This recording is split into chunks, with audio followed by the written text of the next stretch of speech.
For today's cup of coffee, we've already had murder, mayhem, mischief. Oh. We have had these very large bee-type things. Murder hornets. They honestly do sort of look like that. I mean, they're huge. Yeah.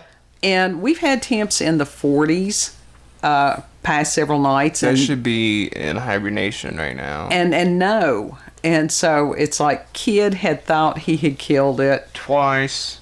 And so here we are out on the porch. We don't know what the neighbors think. But it's like, yes, there's screaming. There's kill it. I heard it crunch. Get a boot. We've got 6 of them on the porch. Oh, there, its head's still there. How's it still moving? Its head was still attached to the rest of its body. It was just slightly harmed. I didn't have my glasses on, but I don't understand how it was still like flopping around. Whatever the large stinging thing was is gone. It's dead now. It's in the ground. It's going to get mowed over. But we have to wonder seriously what our neighbors think of us. We also have cats in the house because it's cold outside. And one of them just knocked over something. Oh, it was the Encyclopedia of Fairies, Leprechauns, and all that stuff. Is my book by Carol Rose. We told people. You really said the whole thing. We told you. The whole name of the book. Yes. You could have just simply said, oh, that was my book. He knocked my book over. Because I have so many books. That's why it was specific. So what? You don't have to be specific about that. I told people it was a large book. And he who is... You could have just said he knocked over a large book. I did. Instead of the title and the writer of it. Specific. Anyhow, what we're going to do for today's cup, if we can get our... And it's late. It's way late. Because she wouldn't record without me. I wouldn't. Because I need, coffee buddy. I'm over here wiggling on the floor practically because I have issues going on. Leave it. You don't have to tell everybody everything. Did I give specifics? No, unlike you, I did not. Let go of the tripod. Am I shaking it? No, because this is the sturdy one. This is the good one. Aries. Things are in Aries, and oh my God, they're so in Aries. She's not happy. Stuff's no longer in Virgo. No. Anyhow, researching different things because... I've actually researched all day, which is what I do a lot of days. And the things that I had found as far as previous government experiments were so disturbing that I didn't know whether I could sit here and read them off because it was an extensive, horrific list. And I thought, there's other people that they do that, and I really don't want to...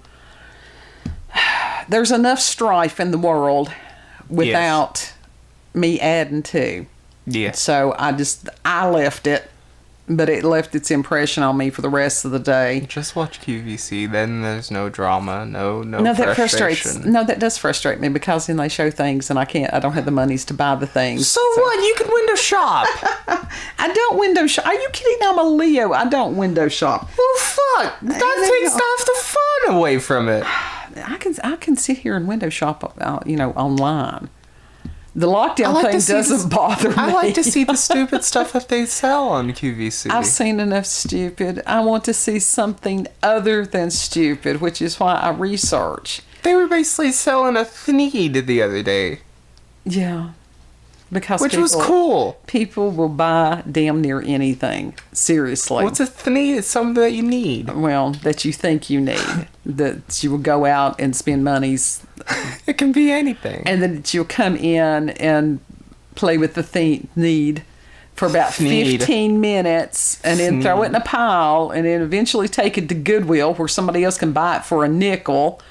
And then they can have their 15 minutes. You can't buy anything for a nickel at Goodwill. Well, talk about me being binary, too. Anyhow, researching on just going down rabbit holes.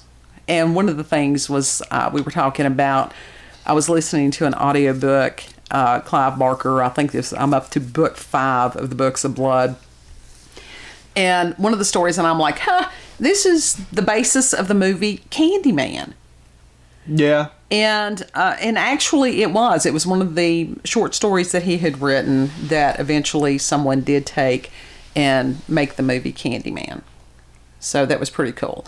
From that, and you were arguing, you're like, oh, that was an urban legend. I thought it was. And it's like, okay, how many movies have been made from urban legends? So that will be an upcoming cup. I know Bloody Mary was one that was, Somehow, that was one of them. But somehow researching that, and and different campy movies, because I really enjoy a lot of the older horror movies, as opposed to today's stuff, which is, it's not fun. It's just, brutal, a lot of it. Yeah. Well, like the other night, I tried to watch Saw 3 with my friends, and I'm like, I didn't even make it halfway through the movie, and I'm like, okay, I can't do this. Good night, y'all. No, that's not entertaining for me. I don't like movies as far as where it's just focused on hurting people. And especially when it's that vivid. I don't care about them hurting people in the movies. It's just like when they absolutely have no way of escaping, that's when I have an issue with. Yeah, that's at least give them an actual chance. But some of the traps, no, they're made to not escape from. Well, some of those traps were designed on things that were used during the Inquisition. I don't think that's funny. I really don't. Again, with man's inhumanity, it's not supposed to be funny. I know, but I'm just saying, I don't know why anybody... That would be like sitting and watching a snuff film. It's a horror movie. It's not meant to be funny at all. Well, horror, there's different types and different levels of horror. Okay, it's a gore horror movie. It's not supposed to be funny. No, there are people that... Do I have to get a dictionary on you? You don't have to have a comedy horror to make horror. I like the comedy horrors. I do too, but... But as far as there are people that are amused by those types of things, I'm not judging them, but as far as I can deal with it to an extent. It's literally the traps that are made to not escape from, basically, right, but to give the illusion of escape, and then to be like, oh shit, I can't escape. No, that absolutely pisses me off. That's kind of psyop. Yeah. And I think that it's one of those, art is, imitating life too closely at this point. So, yeah, no, those things are not enjoyable for me in the least. No. Especially the way the world has gone. It's not a matter of pondering, oh, what if this happened? Because you find out, oh, God, this did happen. And even as far as going back and researching again about... Bellevue, when it was a mental institution, that's something that we will get into later, because a lot of these places, they are haunted, very much so. And when you've had horrific things like that done to people, it leaves its essence. I mean, yeah. And that essence of evil, how do you really ever get rid of that? Do you ever get rid of that? We're told that blood cries out from the ground, especially when it's something horrific that justice has not been served. Yeah. And so we got a whole lot of blood crying out from the ground all over the world right now. That's true. Yeah. So rather than getting into that realm, because there are lots that's what they do. They do the different... I don't want to use the term conspiracy theories, because that was a psyops term for people who don't believe the bullshit, Yeah. So at some point we may go down that rabbit hole, but it takes a toll on me, and I needed something a little more light and fluffy today. Light and fluffy. So... we went back to Mysterious Universe, and this was from July 18th, 2011. It's by the same writer. It didn't have a byline, but it had to be Brent Swancer. Has to be. Because after reading so many of his articles, you get to where you learn very much somebody's writing style. Yeah. So, God love you, Brent. You've been with Mysterious Universe for a while. And we actually do salute you. I mean, you're a good writer. He is a good writer. It's just a little flowery for what we are doing. But his writing is meant to be read, not orated, and don't know whether he ever intended to be used as a source. So, we're going to be talking about, this is the Purple Blob of Philadelphia. Beware. A purple glob. Beware of the glob, it creeps. You're really. And that's across the floor. it says that this was first reported September the 27th of 1950 in the Philadelphia Inquirer, and it was the article that read "Flying Saucer Just Dissolves," and the article explained about what happened to Joe Keenan and John Collins, who were two veteran Philadelphia police officers who spotted a strange object plunging through the night sky less than 24 hours before, which resulted in an encounter that neither would forget. And according to the officers, they were making their evening rounds in their patrol car when they turned down a desolate side street between Vare Avenue and 26th Street. And then as the two policemen rounded the corner, they noticed a large glittering mass drifting toward an open field approximately half a block away. It's a ball of goo. And they described it as purple jelly. And the policeman observed that the strangely pulsating heap, which they claimed glistened beneath their flashlights, was estimated to be a circular mass approximately 6 feet in diameter and nearly a foot thick at the center. Ew. The edges sloped down from the peaked top of this glob, and it tapered to a lip that was just a couple of inches thick. And when they turned off their flashlights, they discovered that the thing emitted a faint purplish, perhaps bioluminescent glow that illuminated the darkened field. And this was in 1958? It's 1950. 1950. I'm pretty sure the Blob was out by then, maybe. The original Blob. So this had to be... No, you getting ahead of yourself. The most disturbing thing about the object, according to the officers, was the fact that this iridescent gelatinous substance seemed to vibrate on its own accord. That's disturbing. It's a sentient blob of goo. Hey, there's even one more report that claimed the entity was oozing up a nearby telephone pole. It's a blob. It's a sentient blob of goo. And the fact that this thing moved at all seemed to indicate to officers that it was amoeba. Almost certainly a living organism. I guess it would have been sort of like a giant amoeba, which is horrifying. And at this point, the cops, they feared that no one would believe them. Wonder why.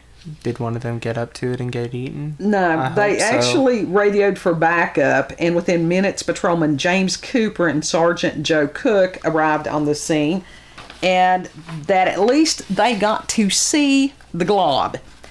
And Cook speculated that the object appeared to be solid enough to actually lift, so he entreated his cohorts to help him have a go at it. Oh yes, this thing, we don't know what it is. Let's go pick it up. That's an Aries thing, I'd almost guarantee you. I don't know about that. I think that's just a curiosity thing. The four officers evenly spaced themselves around the glob, and Collins was the first to actually touch the substance. Yuck. You know they didn't have gloves on. Did it dissolve his finger?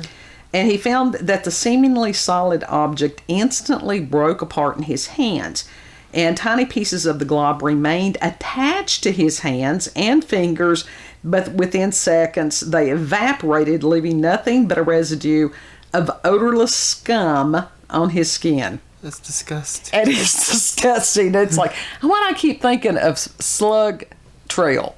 Because I guess that's Slug Slime Trail, and you can't get that stuff off you. It just... You can. Not you use easily. soap. You use dish soap. I've used soap before. You use harsh dish soap. The officers simply watched with astonishment as the purple goo evaporated before their eyes, and less than half an hour after the arrival of officers Cooper and Cook, the object had completely disappeared.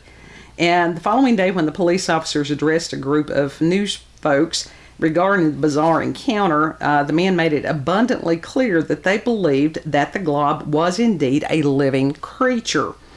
And so 7 years after this event, there was a man named Ivan H. Milgate, and he was commissioned by his friend, movie producer Jack H. Harris, to come up with a marketable concept to turn into a feature film. The Blob. And in the late 1950s, sci-fi movies were all the rage. Yeah. And that's when you had some really awesome movies. So coming up with a unique concept, a unique monster, and a unique way to dispose of the monster was not exactly an easy task. And Harris stated, quote, "It's got to be a monster movie. It's got to be in color instead of black and white. It can't be a cheapy creepy." I love that term. I'll have to put that. Cheapy creepy. It's got to have some substance to it. It's got to have characters you can believe in. And there's got to be a unique monster never been done before. And the method of killing the monster would have to be something that Grandma could have cooked up on her stove. End quote. So they didn't want some high-tech way to destroy it, like lasers or H-bombs or something like that. Yeah. And so Milgate had recalled, hearing of the tale of the purple glob before, and this indeed did become the movie The Blob. So I was kind of very shocked and surprised that had an actual basis. We will get into this at some later cup, that this is not the only case where some kind of purple glob substance had fallen out of the sky. Yeah. I mean, there was frozen blue stuff that fell out of the sky that one time, but that was pee. There's frozen pee. Yeah, I think I've heard that before, as far as the airplanes and them releasing from their porta potties, which is disturbing. Yes. How many times have those ever fallen through somebody's house? I don't know. That would be a horrific thing. Oh God, it stinks. Why does it stink? But anyhow, this purple glob was not anything that was recognizable. There's been other theories that we'll go into, when we do the other incidents of globs falling, as far as the different theories. Like I said, wanted to keep it simpler tonight. Yeah. And I love the 50s movie The Blob, and as a kid they used to have something that was called Shock Theater, and it was cool. It would come on about midday on Saturdays. Loved it. They showed a lot of that. When I saw The Blob, I thought, well, this is really cool. And then you get to thinking about it, and it's like, oh my God, that could really happen, because it went through the cracks in the doors and everything like that, and you get kind of paranoid, or I did. Now, the one that they did... I can't say when I watched the 80s version. That was one they were referring to, and Rob Zombie did a version of it at some point, which... I'm interested in seeing that. Rob Zombie did... That was in 2009. I do know that he likes his classic horror movies. Well, he might as well leave them alone, because apparently everything he touches turns to shit as far as movies. I thought it was alright with House of a Thousand Corpses. No. I liked House of a Thousand Corpses. Gratuitous vulgarity and, trailer park trash going homicidal. That's low-hanging fruit, really. I mean, that's funny. Not anyhow. But the remake of it, and I don't know if that's the one you're talking about. From the 80s or 90s. Well, there was one in 88 that was by filmmaker Chuck Russell. That was the and first was that the one where it was very visceral? It was realistic. It was like that they would cover the people, and you could see them almost dissolving inside. Yeah, it was degrade. It was like literally like dissolving them in a way, and like they were pulling on one person, and like its arm literally like came off, almost melted apart. Yeah, and it's almost like some kind of giant gelatinous acid type thing. Almost, yeah. So, but it was sentient and it attacked people, and it itself was oozed from under stuff and in cracks. And the one scene that actually did freak me out was the dude that got trapped in the telephone booth, the phone booth, and it ended up surrounding the entire booth and then broke the glass. Yeah, I like I said, I like the movies from the 50s and stuff because it always ended right. The good guys won in the end in the movies in the 50s. And the ones before then. You know, and then, like I said, Bela Lugosi and all those guys. And Vincent Price, loved Vincent Price. You know, all those guys from them. As opposed to today where it's like, there's some good ones out there, but just a different point in history and cannot compare to the original Blob. I mean, the original Blob was really good, but I don't remember it being in color. I thought it was in black and white. No, I think it was in color. But as far as people in bobby socks running and screaming, what could be better? So, if you all have had experiences with the paranormal and supernatural, cats making any possible noise that they can make, experiences with UFOs, aliens, cryptids, purple globs. Beware of the blob. Yes, I need to include a link for that song. If you've never heard the song The Blob, it's really cool. We've got Halloween coming up. If you've got family or regional myths, legends, what have you, give us an email, cupofcoffeewithscream@gmail.com. And if you want me to try to go into the crimes against humanity laundry list, true crime, let me know, because it's rough. It was rough. We could talk about Ed Gein. Yeah, well, I would rather talk about Ed Gein than what, like I said, some of these people have done in the name of science. And that's the reason that pisses me off, because I had already known about a lot of these experiments. I didn't know all the ones that I read today, and it was like I kept getting more and more and more horrified and angry. And to know that if these people did it once, they'll continue to do it. So anyhow, if you would be interested in hearing some of that stuff, put that in the comments. If you think it's best to leave that to another channel, leave that in the comments too. And you all have a beautiful, blessed, glob-free day. Bye! Beware of the blob that creeps and lives and glides and slides across the floor.